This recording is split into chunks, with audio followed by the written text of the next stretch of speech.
हम लोग का सीना चौड़ा है, छाती चौड़ी है कि हम लोग बाबा साहब की धरती पर रहते हैं। वहां उन्होंने जन्म लेकर के और भारत की जो सबसे बड़ी कमजोरी थी, मैं बताना चाहता हूं, मैं किसी की भावना को कष्ट नहीं पहुंचाना चाहता।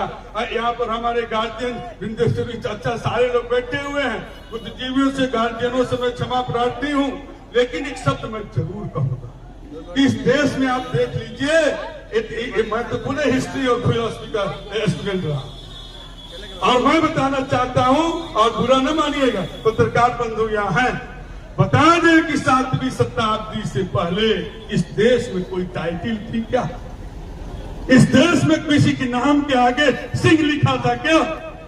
किसी के नाम के आगे कोई दुबे और तिवारी लिखा था क्या? किसी नाम के आगे कुशवाहा पटेल और कोई कुछ टाइटल लिखा था क्या? नहीं लिखा था। और देश का संविधान बनाया गया बाबा साहब के नेतृत्व में, कि देश का संविधान बना कि 50% आरक्षण सभी सेक्टरों में लागू कर दिया जाए, वो चाहे न्यायपालिका हो या प्राइवेट सेक्टर हो या कोई भी हो। लेकिन इसको किस तरह से संविधान के असली रूप को नहीं पूरा किया गया। मैं तो यही समझता कि अगर 50% आरक्षण सभी सेक्टरों में 10 वर्षों के लिए लागू कर दिया गया होता तो शायद इस देश का और बड़ा कल्याण हो गया होता, और गैर बराबरीवाद संविधान की मूल भावना का जैसे अब तक पूरी तरह से उसके प्रभाव से हमारा राष्ट्र और आगे बढ़ गया। बाबा मैं आभार व्यक्त करता हूं। मैं यहाँ पर इस कार्यक्रम को आयोजित करने में जिन लोगों ने प्रत्यक्ष और परोक्ष रूप से मदद किया है, और विशेष रूप से हमारे इस कमेटी के लोग सबको सब साधुवाद के पात्र हैं, सबके प्रति आभार व्यक्त करता हूं। और इस बाबा साहब के इस चौराहे के लिए तो मैंने क्या क्या नहीं झेला है।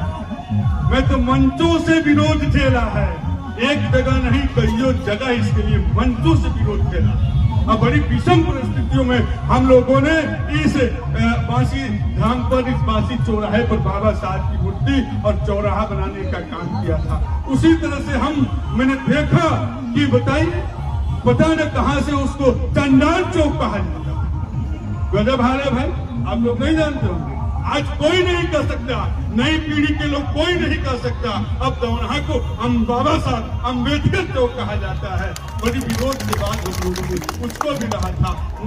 मुझे अपने साथियों पर और यहाँ के लोगों को मैं सैल्यूट करता हूँ, यहाँ के लोगों को, भाई से लेकर के सारे गांव के लोगों को ये शक्ति आपने प्रदान करी कि कम से कम हम लोगों की पीढ़ी के लोग जानते थे कि नई पीढ़ी उस चौराहे का नाम तक नहीं जानती है, और समाज में ऊपर उठने का जो काम हुआ वहां भी हम लोगों ने कहा। हमको एक बात, जैसे ठीक है, तुलसी भाई से मेरी एक शिकायत, भाई ने बड़ा अच्छा काम किया और हमारे गार्जियन ने बहुत अच्छा काम किया, और शिकायत में कोई नहीं कर रहा।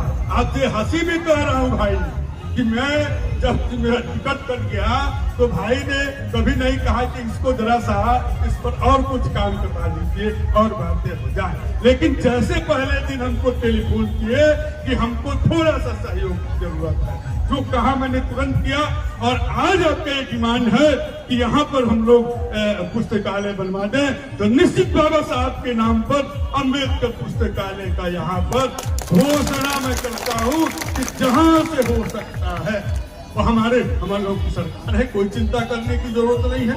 हमारे राज्यसभा के सदस्य तो केंद्रीय मंत्री हैं माननीय सतीश दुबे जी, हमारे सांसद हमारे ही के सांसद हैं, हमारे पास एमएलसी भी है, और निश्चित तौर पे सारे लोगों से मैं पैसे दिलवा करके, और आप लोगों के आप सबकी जो इच्छा है, और मैं पिछले दिन पहले दिन भी जब आया था और आकर के हम लोगों ने जब अभी बन रहा था, जब निरीक्षण किया था, तब भी मैं कहा था कि निश्चित इस पर एक पुस्तकालय हम लोग को बनाना चाहिए, और इसको और विस्तार देने के लिए जो हमसे बन सकता है वो करेंगे।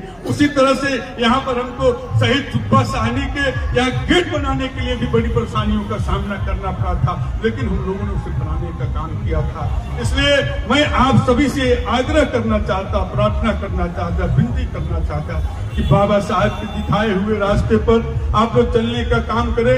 ये देश लंबे समय तक गुलामी के कागार पे रहा है, सिर्फ यहाँ पर छोटे छोटे राज्यों और जातिवाद में फंसने की वजह से। और जिस तरह से एक सूत्र में भारत को बांधने के लिए बाबा साहब ने जो संविधान बनाया और जिस तरह से उनकी जो इच्छा थी, उसको जिस तरह से मैंने 2-4 शब्दों में कहा, जो उन्होंने पूरा किया, उनके प्रति असली श्रद्धांजलि और आदरणीय उनके जन्मदिन की बधाई वही है कि उनके मार्गों पर चल करके और इस देश से हम लोग एक गैर बराबरीवाद को खत्म करें। मैं संघ का बहुत आभारी हूँ इस बात के लिए कि संघ में कोई व्यक्ति जाता है, उसके जात के नाम को खत्म कर दिया जाता है, वहाँ उसके कहीं जात का नाम नहीं लिखा जाता। मोदी जी के प्रति मैं सैल्यूट करता हूँ। बहुत लोगों ने किया बाबा साहब की, किस तरह से उन्हें संसद में जो गैलरी बनवाया, स्टेचू जो उनका बनवाया, और बाबा साहब के जन्म स्थान भारत से लेकर के उनके द्वारा जो प्रमुख जो स्थल थे, उनको 5 स्थलों को उन्होंने चुना। अब 5 को पंचतीर्थ का स्थान दिया। अब भारत ही नहीं, विदेश में भी उन्होंने इस पंचतीर्थ को एक को बनाने का काम किया। इसलिए बाबा साहब इस सिर्फ भारत ही नहीं, विश्व की मूर्ति है और विश्व की धरोहर है। हम लोग को फक्र है कि हम बाबा साहब के बनाए हुए, उनके अध्यक्षता में, उनके शिल्पकार में जो संविधान के शिल्पी हैं, उस आधार पर हम लोग चलते हैं और एक देश उसी आधार पर चलता है। इसलिए मैं पुनः उनके प्रति आभार व्यक्त करते हुए उनको श्रद्धांजलि अर्पित करता हूँ और उनके जन्मदिन की आप सबको बधाई देता हूँ। जय हिंद, जय भारत। बोलिए बाबा साहब, बाबा साहब। 14 अप्रैल बाबा साहब, बाबा साहब। जय हिंद, जय भारत।